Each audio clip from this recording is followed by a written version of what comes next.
গত আগস্টের ৫ তারিখ পদত্যাগ করে দেশ ত্যাগ করেন স্বৈরাচার হাসিনা।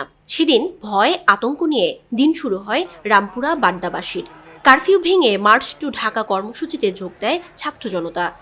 বিপুল মানুষের গণভবন অভিমুখে যাত্রাকালে পদত্যাগে বাধ্য হয় সরকার। পালিয়ে যান স্বৈরাচার সরকারের সকল নেতাকর্মীরা। ৫ আগস্ট অনিশ্চয়তা নিয়ে শুরু হয় সকাল থেকেই রাজধানীর প্রগতি সরণিতে পুলিশের মারমুখী অবস্থান। ছাত্র জনতার উদ্দেশ্যে নিক্ষেপ হয় রাবার বুলেট, যাতে কেউ সড়কে অবস্থান নিতে না পারে। সেদিন সরকার পতনের এক দফা দাবিতে ছিল মার্চ টু ঢাকা কর্মসূচি, কিন্তু রাজধানীর প্রতিটি সড়কে তল্লাশি আর বাধার মুখে পড়েন ছাত্র জনতা। একজন শিক্ষার্থী বলেন, এবার যেহেতু ইতিহাস রচনা করার জন্য নেমেছি, সেহেতু সকল বাধা উপেক্ষা করেই এক দফা দাবিতে আমরা যাব। আরেকজন বলেন, পুলিশ বিজিবি আটকাচ্ছে, আমাদেরকে চেক করা হচ্ছে। বৃষ্টি কিংবা বুলেট সব বাধা উপেক্ষা করে দুপুর ১২টার দিকে রামপুরা ব্রিজ এলাকায় জড়ো হন শখানেক শিক্ষার্থী। তারা মিছিল নিয়ে এগিয়ে যান কুড়িলের দিকে। খবর আসে উত্তরা থেকে ঢাকা অভিমুখে আসা একটি মিছিল পড়েছে পুলিশি বাধার মুখে। সেই মিছিলটিকে সঙ্গে নিয়ে গণভবন অভিমুখে যাবার সংকল্প নিয়ে সামনে এগিয়ে যায় গণমানুষের স্রোত।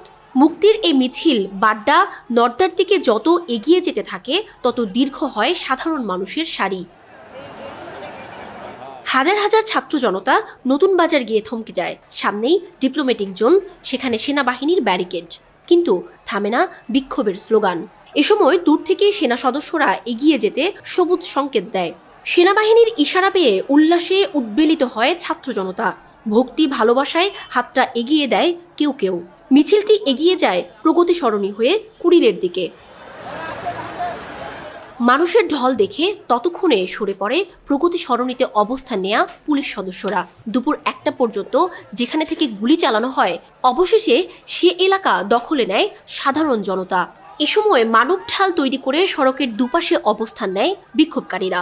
নিরাপদে পুলিশ সদস্যদের বের করতে পথ তৈরি করে দেয় ছাত্র জনতা। মিছিলটি এগিয়ে যায় কুড়িলের দিকে। ততক্ষণে পুরো সড়কে নামে মানুষের ঢল। স্বৈরাচারী সরকারের পদত্যাগের দাবিতে শ্রেণী পেশা মত পথ ভুলে এক হয়ে যায় সবাই। হঠাৎ খবর আসে শেখ হাসিনা দেশ ছেড়ে পালিয়েছেন। তখন মানুষের গগনবিদারী বিজয় উল্লাস, দোয়া মোনাজাত আর মুহুর্মুহু স্লোগানে একাকার হয়ে যায় রামপুরার আকাশ বাতাস। সফলতার মুখ দেখে বিপ্লব।